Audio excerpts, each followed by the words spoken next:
വക്കീലായിട്ട് വക്കീൽ പോലെ ഉണ്ടായിരുന്നു. എടാ ഞാൻ എന്തും ചെയ്യില്ലേ, വക്കീല്, ഡോക്ടർ, എന്താ വേണ്ട, പൈലറ്റ് വേണോ, പ്ലംബർ വേണോ, പ്ലംബർ തന്നെ. ഞാൻ ഫോണൊക്കെ എടുത്ത് പോക്കറ്റിൽ ഇട്ടോണ്ട്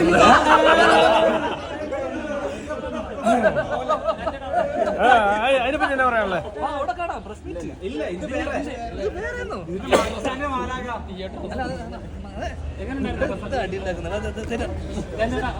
സിനിമയുടെ പ്ലോട്ട് പറയുന്ന ഒരു കാര്യം സമൂഹത്തിൽ ചർച്ച ചെയ്യപ്പെടേണ്ടതാണെന്ന് വിശ്വസിക്കുന്നു. ഉണ്ടോ?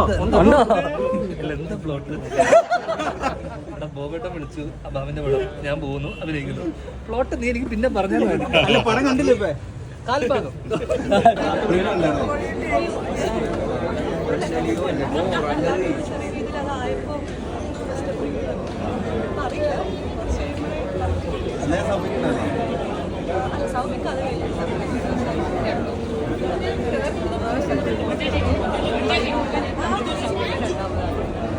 ഇപ്പോഴത്തെ സിസ്റ്റം കംപ്ലീറ്റ് വിമനെ ഭയങ്കരമായിട്ട് ഫേവർ ചെയ്യുന്ന, പ്രത്യേകിച്ച് ഇതുപോലെ ഫാമിലി കോർട്ട് വരുമ്പോൾ, തീർച്ചയായിട്ട് പറയാം, ഫാമിലി കോർട്ടിന്റെ കേസസ് വരുമ്പോൾ സ്ത്രീകൾക്ക് ഭയങ്കരമായിട്ട് കൊടുക്കുന്ന ഒരു മേഖലയാണ്.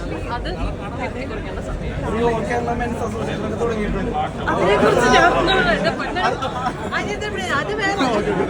പ്രേക്ഷകരോട് പറയാനുള്ളത്, എല്ലാവരും ഫാമിലി ആയിട്ട് വന്നിരുന്ന് കണ്ടിരിക്കേണ്ട ഒരു സിനിമയാണ്.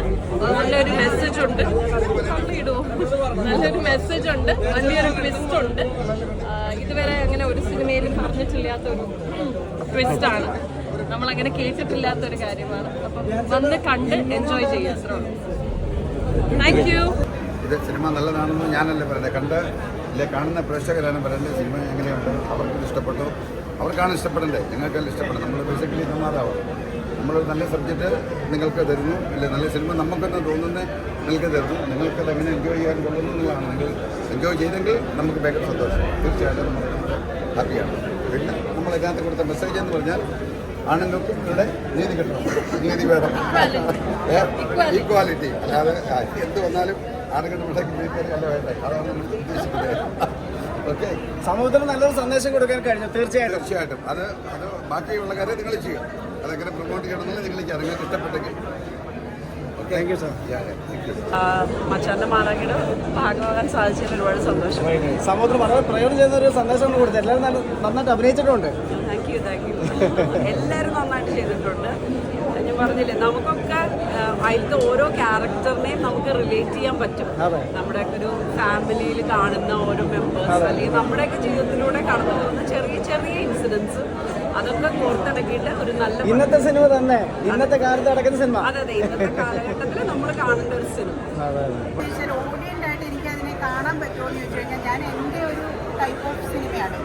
ഇപ്പം നമുക്ക് ഓരോരുത്തർക്കും ഓരോ സിനിമകൾ ഇഷ്ടമുണ്ടല്ലോ. അപ്പോൾ എനിക്ക് എപ്പോഴും ഇങ്ങനെയൊരു ഫീൽ ഫുഡ്, അല്ലെങ്കിൽ വളരെ ലൈറ്റായിട്ട് പോകുന്ന, കുടുംബത്തോട് ചേർന്ന് നിൽക്കുന്ന, അങ്ങനെ ഭയങ്കര ഒരു അങ്ങനത്തെ സിനിമ, ഫൈറ്റൊന്നും ഇല്ലാത്ത, വയലൻസ് ഒന്നും ഇല്ലാത്ത, വളരെ ക്യൂട്ടായിട്ട് പോകുന്ന അങ്ങനത്തെ സിനിമകൾ ഇഷ്ടമുള്ളൊരു വ്യക്തിയാണ് പേഴ്സണലി ഞാൻ. അപ്പോൾ എന്നെ സംബന്ധിച്ച് ഇങ്ങനെയുള്ള എല്ലാ സിനിമകളും എനിക്ക് ഇഷ്ടമാണ്. പക്ഷെ ചിലർക്ക് ത്രില്ലേഴ്സ് ഇഷ്ടമുള്ളവരുണ്ട്, ചിലർക്ക് എന്താ പറയുക ആക്ഷൻ മൂവീസ്, വയലൻസ് ഇഷ്ടമുള്ളവരുണ്ട്. അപ്പോൾ ഇത് ഡിപ്പെൻസ്. അപ്പോൾ എനിക്ക് ഭയങ്കര ഇഷ്ടപ്പെട്ടു. ബാക്കിയുള്ളവർ അവരുടെ ആ ഒരു വ്യക്തിത്വം അനുസരിച്ച് അവരുടെ ഇഷ്ടങ്ങൾ എന്താണോ അത് നമുക്ക് വൈകുന്നേരത്തോട് കൂടിയിട്ട് അറിയാൻ പറ്റും. എനിക്ക് ഭയങ്കരമായിട്ട് പെർഫോമൻസിൻ്റെ ഇതിൽ നമിത അടിപൊളിയായിട്ട് മാത്രം ഞാൻ അമ്മയോട് അത് തന്നെ പറഞ്ഞുകൊണ്ടിരിക്കുകയായിരുന്നു. സൗബിനാണെങ്കിലും വളരെ വ്യത്യസ്തമായിട്ട്, സൗബിനെ എനിക്ക് തോന്നുന്നു ഇങ്ങനെയൊരു റോളിൽ കണ്ടിട്ടുണ്ടാവുമോ, നിങ്ങൾക്ക് എന്തോ ഭയങ്കര രസമായിട്ട് ആ ഒരു ക്യാരക്ടറിനെ പോർട്രേ ചെയ്തിട്ടുണ്ട്. അപ്പോൾ അഭിനയത്തിൽ എല്ലാവരും അവരവരുടെ റോള്. പിന്നെ ആ ഒരു ഫാദർ ക്യാരക്ടർ ചെയ്ത മനോജ്, അദ്ദേഹം നമ്മളെയൊക്കെ ഇമോഷണലി എന്താ പറയുക കണ്ടെന്നറിയിച്ചു എന്നാണ് എനിക്ക് പല സിറ്റുവേഷൻസിലും ഫീൽ ചെയ്യിച്ചത്. നമ്മുടെയൊക്കെ ലൈഫിൽ ഇതുപോലുള്ള എന്താ പറയുക ഫാദേഴ്സും കുടുംബങ്ങളും ഉണ്ട്. അത് റിലേറ്റ് ചെയ്യാൻ പറ്റില്ല, എല്ലാവർക്കും റിലേറ്റ് ചെയ്യാൻ പറ്റുമെന്നാണ് എനിക്ക് തോന്നുന്നത്.